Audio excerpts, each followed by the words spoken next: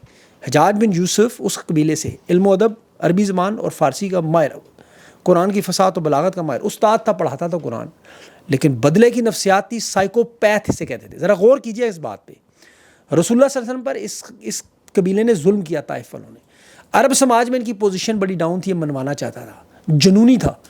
فوج میں اس کی جس طرح انٹری ہوئی وہ بھی بڑی عجیب تھی, کیونکہ فوجی خاندان سے بھی نہیں تھا, واریر بھی نہیں تھا, لڑنے والا بھی نہیں تھا, قرآن پاک اور علم و ادب اور اس کا ماہر تھا بڑا فنکار سازشی.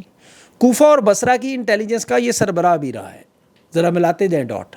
کوفہ, بصرہ, حجاز کا اس کا مکمل کنٹرول تھا. پھر بعد میں مدینہ میں سے خلیفہ عبد الملک بن مروان نے, جو بنو امیہ کا خلیفہ تھا, اس نے عراق کا گورنر بنا, 20 سال گورنر بھی رہا ہے. محمد بن قاسم سندھ میں اسی کے دور میں, خیر وہ ایک الگ سٹوری ہو جائے گی. لیکن یہ شخص احساس کمتری کا شکار تھا, قبیلہ بدنام تھا, فوجی بیک گراؤنڈ نہیں تھا, اتنے بڑے عہدے پر پہنچ گیا. اور جو دشمنی اس کے قبیلے کے طائف کے لوگوں کی رسول اللہ صلی اللہ علیہ وسلم سے ہوئی تھی, وہی دشمنی اس کی آل رسول اور ان کی اولاد سے, ان کے حامیوں سے تھی. اس نے چن چن کر آل رسول صلی اللہ علیہ وسلم کے حامیوں کو قتل کیا, سختی سے دبایا, قید و بند میں ڈالا. اپنی فوج کہتا تھا کہ تمہاری تلوار سے لوگوں کو خوف محسوس ہونا چاہیے. اور نام اس نے کیا رکھتا, فتنہ فساد کرنے والے, بغاوت کرنے والے, باغی. اسلام حکم دیتا ہے انہیں روکو, اور وہی واردات, لاکھوں لوگوں کو اس کی حکومت میں قتل کیا. ابتدائی سالوں میں عراق میں 1,25,000 لوگ اس نے مار دیے اور قید کیے, یا مخالفین کو بغیر مقدمات کے قید. اس کا پسندیدہ عمل کیا تھا؟ قید خانوں میں وحشیانہ تشدد. حضرت عبداللہ بن زبیر رضی اللہ عنہ کو اس نے شہید کیا. مکہ مکرمہ میں خانہ کعبہ میں وہ پناہ لے کے بیٹھتے, اس نے خانہ کعبہ پر منجنیق سے پتھر برسائے, بے حرمتی کی. سعید بن جبیر رحمۃ اللہ جیسے بزرگ تابعین اس نے شہید کیے. انہوں نے اسے بددعا بھی دی تھی, دردناک موت کی, اور موت اس کی بڑی دردناک تھی. عربی کا 6 ماہر تھا. قرآن پاک پر اس نے کتابت میں آراب لگائے تھے. مزے کی بات ہے 10 سے 15 حج بھی کیے تھے. حج پہ جاتا تھا لیکن ساتھ منجنیقیں اور فوج لے کے جاتا تھا تاکہ بغاوت نہ ہو, سیاسی کنٹرول اور طاقت ہو. اب اسی لیے آپ کو جب یہ خانہ کعبہ کے دروازے کھول کے بڑے بڑے طاقتور لوگ اندر جاتے ہوئے نظر آئیں, یا چاہے محسن نقوی ایران میں امام رضا علیہ السلام کے روزے پر جاتا ہوا نظر آئے, تو یہ ان لوگوں کی کیٹیگری میں آتے ہیں.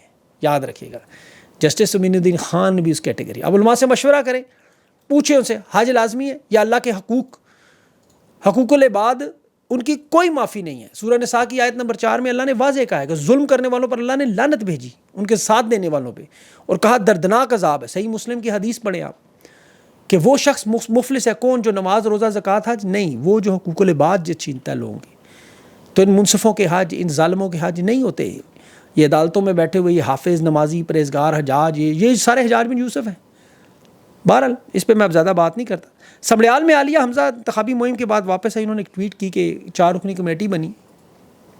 اس نے کہا میرا قصور صرف یہ, میں اپنے موقف پہ قائم ہوں اور 1 انچ بھی پیچھے نہیں ہٹی. نہ عہدہ چاہیے نہ کمیٹی چاہیے. میں تو صرف یہ کہہ رہی ہوں, یا ہٹ جاؤ یا ڈٹ جاؤ. عمران خان نے پنجاب آرگنائز کرنے کے لیے دیا. پرفارمنس عالیہ حمزہ کی آپ کے سامنے, جب سے آئی ہیں پنجاب متحرک ہو چکا ہے. عمران خان نے تو باقاعدہ طور پر حماد اظہر, سرتاج گل سمیت ان لوگوں کو پیغام بھجوایا تھا کہ عالیہ حمزہ کے راستے میں رکاوٹیں نہ ڈالیں. لیکن پارٹی کے اندر بدقسمتی سے وہ لوگ موجود ہیں جو نہیں چاہتے کہ احتجاج کی طرف جائے, بالکل نہ جایا جائے, صاف بات. اب یہ فائنل مرحلے کی خان کال دینا چاہتا ہے, اسی لیے خان رکا ہے. عوام کو موبلائز کرنا ہے. پنجاب پہ ہر ایک کی نظر, ہر ایک سوال پوچھتا ہے پنجاب کیوں نہیں نکلتا, سب سے زیادہ مینڈیٹ والا صوبہ کیوں نہیں نکلتا. یہ سوال پہلے حماد اظہر صاحب سے پوچھا, صدر تھے جب, پنجاب سے ریلیاں کیوں نہیں نکالتے, لوگوں متحرک کیوں نہیں کرتے. حماد اظہر صاحب سے روز استعفیٰ مانگا جاتا, بالآخر استعفیٰ دیا انہوں نے. لیکن عملی سطح پر پارٹی میں اسی طرح متحرک ہے. گروپ بندیاں ان کی ایسے ہی چل رہی ہیں. لوگ دیکھیں عوام کے مطالبات پر یہ احتجاج نہیں کرنا چاہتے نا, لوگ کہتے ہیں استعفیٰ دے کے سائڈ پہ ہوں. لیکن یہ طاقتور لوگ ہیں, پورا مافیا ہے, ایم این ایز ہیں, ایم پی ایز ہیں, ان کی پرفارمنس دیکھ لیں. ابھی انہیں شو کاز نوٹس جاری ہوئے، کیونکہ ہم لوگ ہر شو میں ان سے سوال پوچھتے تھے، بھئی جو لوگ نہیں نکلتے، جو کہتے ہیں نہیں نکلیں گے، فرمائشی گرفتاریاں دیتے ہیں، غائب ہو جاتے ہیں، آگے پیچھے جاتے ہیں ویڈیو بنا کے، آپ انہیں کیوں نہیں شو کاز نوٹس، سزا جزا کا معاملہ کیوں نہیں بناتے؟ 11 مئی کو عمران خان نے ریلی کا حکم دیا، یہ نہیں نکلے۔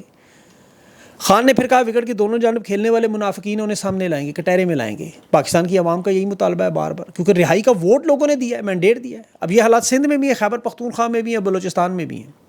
پارٹی میں عہدوں کی لڑائی جھگڑا، قربانیوں کا رجسٹر، کریڈٹ لینا، یہ سارا چل رہا ہے۔ عمران خان کی رہائی کی بات اس طرف ہی نہیں جاتے۔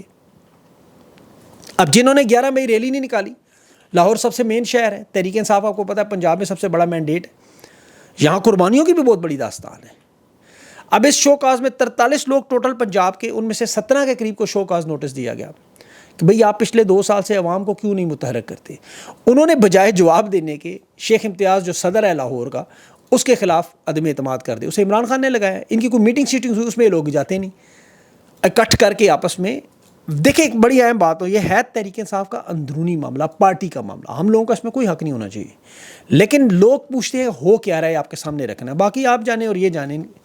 ابھی کہا یہ جا رہا ہے کہ عالیہ حمزہ کے راستے میں رکاوٹ نہیں ڈالی، یہ خان کا حکم ہے واضح۔ اب انہوں نے کیا کیا، 4 رکنی بورڈ بنایا، سلمان اکرم راجہ، عمر ایوب، احمد خان بچر اور میاں اکرم عثمان جیسے بندے چاروں ٹھیک ہیں، لیکن عالیہ حمزہ کا نام ہی نہیں ڈالا، حالانکہ آرگنائزر وہ ہے، چیف آرگنائزر، پارٹی آرگنائز اس نے کرنی ہے۔ پچھلے 2 سالوں سے عہدوں پر بیٹھ کے وہ جو کچھ کرتے بھی نہیں، چھوڑتے بھی نہیں، شو کاز نوٹس ملا تو عہدوں پر انہیں لڑائی جھگڑا ڈال دیا۔ اور میں سمجھتا ہوں دیکھیں یہ صورتحال تحریک انصاف کی چاروں صوبوں میں ہے، یہ جو مسئلہ اس کا ظاہر ہے خان موجود نہیں ہے تو یہ چیزیں ہونی تھی۔ علیمہ خان کو چاہیے وہ خود لیڈ کرے، یہ مسئلہ ختم ہوگا، اس کا حل یہ ہے، قیادت کا فقدان ہے، تحریک انصاف کی قیادت پہ غور و فکر کرے، کیونکہ یہ معاملہ عمران خان کی رہائی کا ہے، ان کی سیاست کا نہیں، اور یہی سب سے اہم معاملہ ہے۔ امید ہے انہیں سمجھ آ جائے گی۔ 2 اہم معاملات آپ کو اور بتا دوں، بلکہ 3، ایک آذربائیجان کا دورہ بھی، شہباز شریف فیلڈ مارشل آپ کو پتہ ہے وہاں آذربائیجان میں تھے۔ اچھا، آذربائیجان روس کی ایک سابق ریاست ہے جو 1991 میں آزاد ہوئی۔ الہام علیز کا صدر ہے، وہ سوویت، اس کا باپ سوویت زمانے سے صدر تھا، بڑا طاقتور حکمران تھا، پورا خاندانی کا بیک گراؤنڈ ہے۔ وہاں بھی اپوزیشن لیڈر گرفتار ہے، میڈیا پر پابندی ہے، انسانی حقوق، یہ سارے معاملات پاکستان والے۔ آرمینیا کے ساتھ ان کا نگورو کاراباخ پہ ایک بڑا سنگین تنازع، 2022 میں انہوں نے آرمینیا کو جنگ بھی ہرائی ہے۔ اس جنگ میں پاکستان نے ان کا ساتھ دیا تھا باقاعدہ۔ اب اس میں ایک اور ملک تھا جس نے ساتھ دیا تھا، اس کا نام ہے اسرائیل۔ 1992 سے ان کے تعلقات ہیں۔ واحد اسلامی ملک ہے آذربائیجان، جنہوں نے تل ابیب میں سفارت خانہ بھی کھولا۔ 70% فوجی ضروریات اسرائیل سے پوری ہوتی ہے، ڈرون، میزائل سسٹم، یہ جدید ہتھیار۔ 40% تیل بدلے میں اسرائیل ان سے خریدتا ہے، کیونکہ عرب ممالک پہ انحصار نہیں رکھنا چاہتا۔ اب اسرائیل کے ملٹری اڈے بھی موجود ہیں، مغربی میڈیا ہے، الجزیرہ ہے، فاکس، سب نے رپورٹس کی ہوئی ہیں۔ اب ان کے ساتھ ایک ملک ہے ایران، جو مسلکی اعتبار سے آذربائیجان اور ایران ایک ہی مسلک ہیں، یاد رکھیں، لیکن ایران آرمینیا کو سپورٹ کرتا رہا اسرائیل کی وجہ سے۔ 8 اکتوبر کے 5.2 ریکٹر اسکیل پر جو زلزلہ ایران میں ہے، اس میں کہا جا رہا ہے ایران نے شاید آج ایٹمی صلاحیت حاصل کر لی ہے، ابھی کنفرمیشن نہیں ہوئی لیکن آ جائے گی وہ بھی۔ اچھا، آذربائیجان کے ساتھ پاکستان کے اچانک تعلقات، آپ ذرا گوگل پہ جا کے آذربائیجان کے صدر کے اسرائیل کے ساتھ تعلقات دیکھیں، آپ کو سمجھ آ جائے گی میں کیا کہہ رہا ہوں۔ یہ 2 ارب کا جو اعلان کیا، اعلان ہی ہے بہرحال۔ اکانومی ان کے پاکستان سے بھی ماٹھی ہے، ہماری جی ڈی پی $350 ارب، ان کی $75 ارب ہے، کرنسی ان کی اسٹرانگ ہے، لیکن ملک اس قابل نہیں ہے کہ $200 ارب دے دے۔ مدد کون کر رہا ہے پیچھے سے، بس اس کو آپ سمجھیں، آپ کو سمجھ آ جائے گی ساری بات۔ کرپٹو کرنسی پر ابھی بلال بن ثاقب صاحب نے کرپٹو ریزرو کا اعلان کیا ہے، اور ڈونلڈ ٹرمپ کا شکریہ بھی۔ کرپٹو والا معاملہ خیر میں نے آپ کو بتا دیا، جس نے نہیں دیکھا وہ وی لاگ چیک کر لے۔ اس کے علاوہ اور بھی بہت ساری خبریں ہیں میرے پاس، ابھی میرا دماغ جو ہے نا وہ تیزی سے شروع ہو گیا، لیکن پھر ویڈیو بہت لمبی ہو جانی ہے، کوشش کروں گا اگلے وی لاگ میں آپ کے سامنے رکھوں۔ اصل معاملہ دیکھیں اس وقت پاکستان کی عوام یاد رکھیں، عمران خان کی رہائی، اس وی لاگ کے اینڈ میں آپ نے کیا چیزیں لے کے جانی ہیں۔ عمران خان کی رہائی پر تحریک انصاف کو جڑنا ہے، ٹوٹنا نہیں، عہدوں کی لڑائیاں پھر اقتدار میں آ کے لڑیں۔ دوسرا اہم معاملہ جو عدلیہ کے معاملات میں نے آپ کو بتائیں، یہ ساری چیزیں ذہن میں رکھیں۔ اگلے وی لاگ کو انشاءاللہ یہیں سے شروع کریں گے، لیکن ہوں گی ظاہر ہے مختلف خبریں اس میں۔ اپنا خیال رکھیں، مجھے اجازت دیں، اللہ حافظ۔